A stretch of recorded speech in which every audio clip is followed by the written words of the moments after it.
The pace of the investigations into Donald Trump's efforts to overturn the election in Georgia was harshly criticized on CNN on Friday after Fulton County District Attorney Fani Willis told the Atlanta Journal-Constitution that the special grand jury will be busy in June and July, saying there's a possibility that after 2 months we'll have all the information we need to press forward.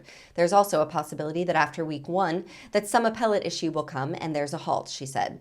But what I do think is within a year we will have all the information that we need. Here's what former federal prosecutor and CNN senior legal analyst Elie Honig had to say about that timeline. Grand jury investigation into Donald Trump meddling in the Georgia election results, telling him to go find votes. The DA there has laid out this timeline and is talking about the summer, basically, for when something might happen. Listen to what she says.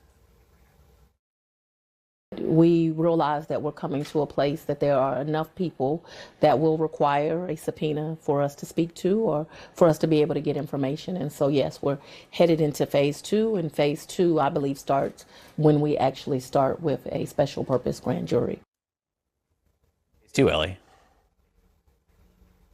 The pace of this case is just impossible for me to understand or explain. I cannot understand why it is taking this long. If this was a crime, this was interference with the presidential election. This is a very serious crime. We're already a year plus out, and now they're talking about not really getting geared up until this summer, a year and a half out. And later in those remarks, the DA said it might take another year from there. 2.5 years out to charge this case. I can't understand what's going on. Either the DA doesn't want to make a decision, the DA wants to drag this thing out, but there's simply no excuse for this case to take potentially 2.5 years. You don't see urgency in the way she's describing this.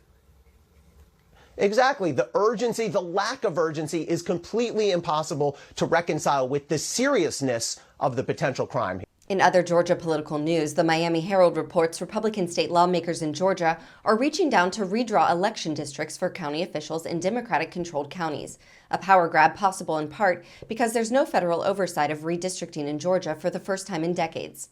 The Republican majority legislature is seeking to impose its own maps in as many as 4 large counties, which collectively have more than 2 million residents.